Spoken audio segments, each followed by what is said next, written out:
How to deal with negative coworkers. So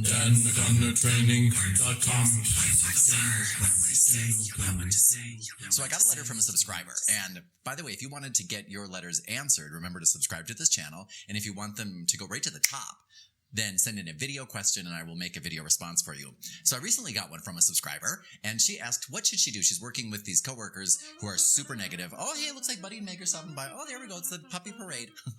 She said that they'll probably be making an appearance today. They've overcome their issue that they've been having with the paparazzi. You notice they've been avoiding the camera for a couple of years now, but they're making a comeback. I think they're getting comfortable again with, their public.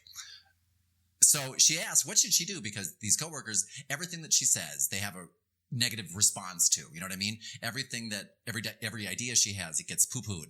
So I'm going to do a few videos on that so that if you have coworkers who are constantly negative and constantly shooting down everything that you say, and for everything that you suggest, they have a smart aleck response.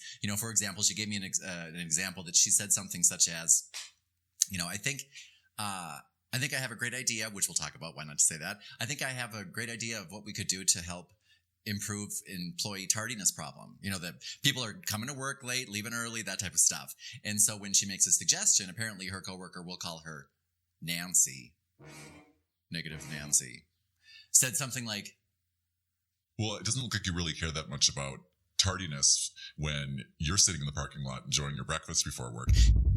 That's difficult. When you get into that cycle where it's like, that is the culture now, where at work, everybody has a response or a comeback or something to say about everything else that somebody else is saying. You know what I mean? How do you stop that? I've got the answer. You ready? It's a 3-step process. Now, by the way, I'm going to give many different answers for this type of situation because it's one of those where if something doesn't work, you try something else. That doesn't work, you try something else. And we might have to try 10 different things, but the issue really is going to be within us. It really is. Because you know how we all work with somebody who's like, I don't know what you're talking about. I just love the environment here. I don't let any of it get to me. I don't even notice it. And we're like, you liar. How could you not notice it? It's horrible. For some people, that's the truth. For some people, that's not the truth. They just bottle it up until eventually they explode. Remember, what comes in you is coming out in more ways than one. But remember, we have to recognize what our part is. We have to recognize, simple truths like, I have trained these people how to treat me. If this is not the first time, if this is the second time, the third time, the fourth time, that is no longer about them. That is about me. The first time is about you. The 100th time, that's about me. We have to recognize that. Sometimes, however, we have to say, if I can't change the people around me, I'm going to change the people around me because I no longer fit into this. You know how there are 2 types of people in life generally, those that pull us up and those that drag us down. If you have found that you are in an environment where you can no longer sustain your growth, there's nothing wrong with saying, I'm going to change my environment. But it has to be after you have changed yourself and dealt with the issues that it has brought up in you, because that's what people do. They bring up issues in us. It's almost never about them. So having said that, the 3 steps. Number 1 is the apology. Number 2 is the that maybe but and the I'm not talking about that. I'm talking about this. And the number 3 is the thank you. Now you cannot skip number 1 or number 2. You can modify the words in all 3 of them actually, but you have to go through these 3 steps and try it again and try it again and try it again before you say that didn't work and move along to something else. And I do recommend when things don't work, you move along to something else. So you ready? Here's what I mean by this.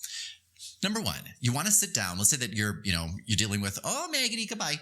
Let's say that you're dealing with negative Nancy, and your relationship has gotten to the point where you're bringing her home with you and you're washing the dishes with her and you are, in the bed with your spouse with her. And you don't want that.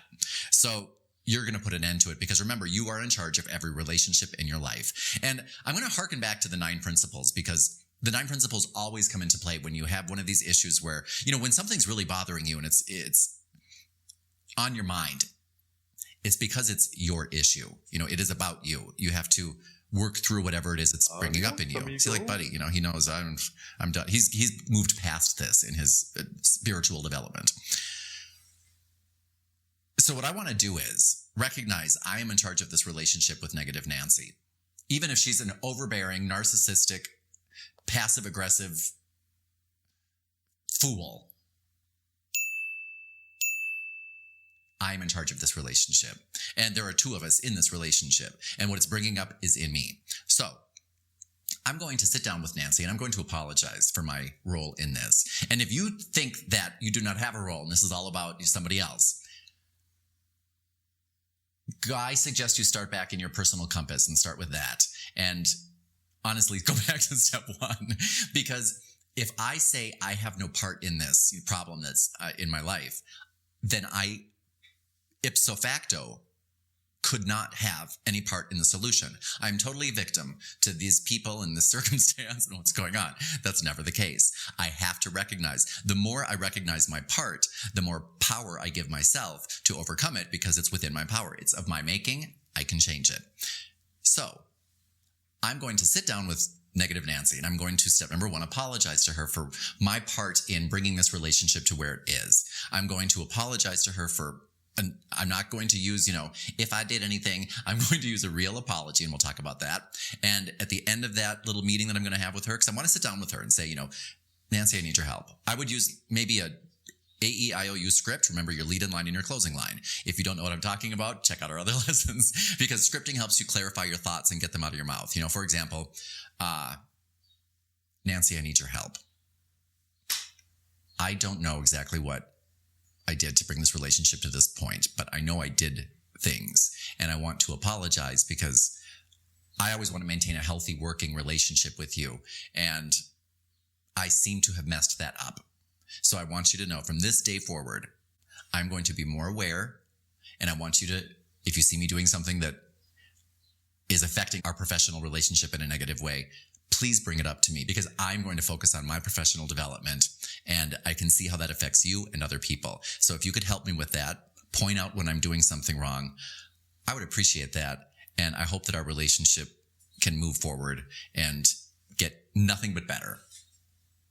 Could you help me with that? And of course she'll say yes. Or if she'll say, oh, I'm so glad that you finally recognized the error of your ways, whatever. Because in the end, remember, I can either be right or I can be effective. It's very rarely the same thing. It's very rarely I can do both at the same time. And we tend to, as human beings, we tend to generally see things backwards and choose the wrong thing the first time. So if this seems, like it's, I shouldn't apologize. If it seems backwards, if it seems difficult, that's perfect. If what you've been doing has not worked until now, then try this, especially if it feels a little bit different. So once I've done that, once I've had that talk with her, Nancy, I want to apologize for what I've done. I can see how this has affected our relationship. And I didn't ever want to negatively impact our professional relationship. So if you could do me a favor in the future, let me know when I'm doing things, that is having a negative impact, or let me know when I'm doing something that's not professional. I would appreciate that because the last thing I would ever want to do again is negatively impact our relationship. And from this day forward, I'm going to wipe the slate clean. If there was anything that you have ever done, I want you to know it's over. And today is a new day. Will that work for you? Would you help me with that? Now that you've said all of that, then the next time, let's say you walk into a meeting or something and you've set the groundwork now. And remember, once we say our relationship is professional, as I just did in that talk, we must maintain a professional relationship. But that's why I said that. There's a reason. So I might be sitting down with Nancy and during a meeting, we have we're talking about how can we get people to come on time to work more often? And I say, well, we could implement a system of yada yada. And she says, oh, look, who cares about coming on time to work now, mister? I sit in my car and drink coffee and eat bagels until 9:15. I might say something such as, well, that may be, but we're not talking about me sitting in my car. We're talking about a solution to the general tardiness problem. So what I believe is, and then you go right back to message. Remember, stay on message. The broken record and these types of tactics, well, that may be, but we're not talking about this, we're talking about that, helps you stay on message. So when you find yourself being challenged in the future, or when you find people giving you smart aleck comebacks or saying negative things in response to what you say, remember, you set the groundwork as a strictly professional relationship. So keep it that way and simply say, well, that may be, but we're not talking about this, we're talking about that. And use the broken record. Very simple. Then people will see that you mean business when you say, I'm making a change here. And they'll stop wanting to mess with you. You know what I mean? Because they'll think that's boring. Somebody who you cannot hook, somebody who does not take the bait, somebody who does not react to your negativity or doesn't, spiral down that vortex with you, that's no fun. Remember, what gets rewarded gets repeated. And if you don't give rewards all the time, you will not get the negative behavior that you don't want repeated. And remember, step number 3 is to say thank you. What I want to do is at the end of that first talk, when I apologize, when she's walking away or he's walking away, I want to say, John or Mary, thank you. I appreciate that. I appreciate what you're doing. I appreciate your professionalism. I appreciate your attitude. I appreciate whatever is the quality that you want them to show more of.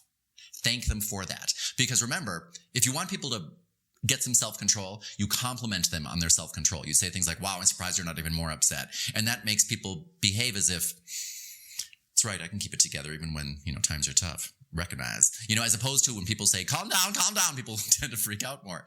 Just like if you were to say to somebody, thank you, I appreciate your professionalism. I appreciate your attitude. I appreciate your willingness to help.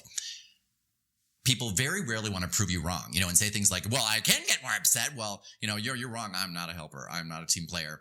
Some people do. It's good to know. Remember, when people tell you who they are, believe them. But I want to thank the person right after that first meeting. At the time, let's say that I'm in that meeting and they bring up the solution for tardiness and they say, well, you're sitting in your car eating bagels. And I say, well, that may be, but we're not talking about that. We're talking about this. And so again, my solution is yada, yada. At that moment, if they let it slide, look at them and, say, thank you, Mary, or thank you. I appreciate that. Or leaving a meeting. Thank you. You want to do that for a couple of reasons. Number 1, because you will encourage more of the behavior. Really. It would take a super unreasonable person. And I know that many of the people who we're thinking of right now, we're thinking they're unreasonable.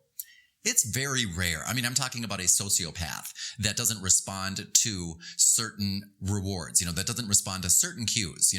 Not many people want to prove us wrong when we say you are an honorable, respectful, professional person. You know what I mean? Most people do not want to go out of their way to prove us wrong, especially once we have atoned and cleared the slate and apologized for our own behavior. Now, that brings me around to principle number 9. I talk about the 9 principles a lot because in every situation in which we find ourselves, they will help. And principle number 9 is forgiveness is the only solution. For us to go and ask somebody to forgive us, many times, that takes a lot of ego eating. And many times what we need to do before we even have that meeting is forgive them. Forgiving everybody makes such an impact in our lives. And remember that if this person, if they are treating you poorly, if they are super negative, if they are a backstabber and a gossip and whatever it may be, it's because they don't know any better. And when I say that, a lot of people say they know better. They know exactly what they're doing. Maybe. They do not know what it is like to live without that and be happy and thrive. Because if they did, that's it. There'd be no other way. They do not know what they're doing. They do not know the impact it has. And we give people a lot of credit for knowing things that we know. But when people aren't doing things the right way, it's almost always because they don't know or they would do it the right way. Right? And in the end, when you look at what, these people do that are driving us nuts, it tends to be just a different version of whatever we're doing. You know what I mean? Like if somebody is coming in and, being negative at work and causing a problem. Have you never done that? Do you ever come home and you've had a bad day at work, so you take it out on your kids or your spouse or your boyfriend or your girlfriend? We are all just victims of different versions of the same affliction, and we're all working through it together. So forgive them, and you will forgive yourself, and you will forgive everybody, and people will forgive you, and you can start a chain reaction. It's amazing what a little forgiveness does, even when you don't tell people that you forgive them. So before you walk into that meeting where you're about to say, please forgive me, for my contribution to bringing us here. Not if I made a contribution, by the way. If I did anything to offend you, I'm sorry. Come on now. Come on, we can do better than that. We all know it is, I apologize for my contribution, for what I have done to bring this relationship to this point. I realize that I have been a party to this, and I want you to know that I'm stopping and I'm changing my ways, whatever it is. It's really hard not to give people a second chance. It's really hard not to want to heal a relationship when someone comes to you and genuinely says, I apologize and I want to change. So do that. And then remember the simple verbal tactic, that may be but. We're not talking about this. We're talking about that. And remember, always say thank you at the end of the meeting, at the end of each time, and watch the results that you get. It's amazing what you can do with just a little forgiveness.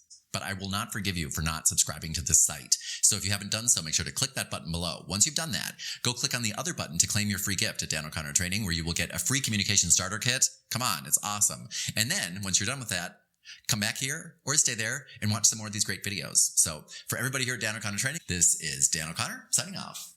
Come here. Hey, you want to watch Buddy catch a kiss? Buddy's a kiss catcher. Watch. Hey, Buddy.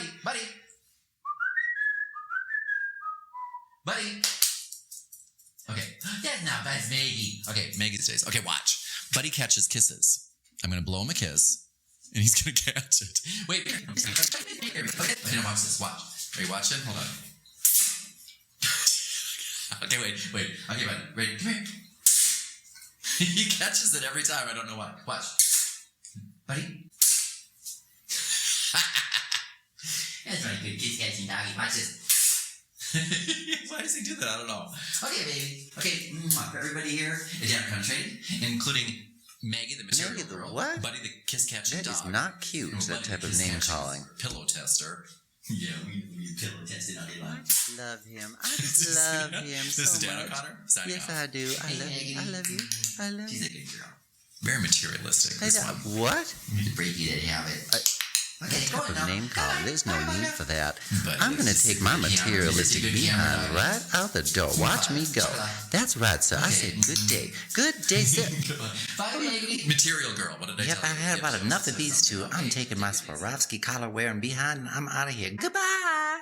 What do I say? DanO'ConnorTraining.com. What do I say? You know what to say. You know what to say. You know what to say.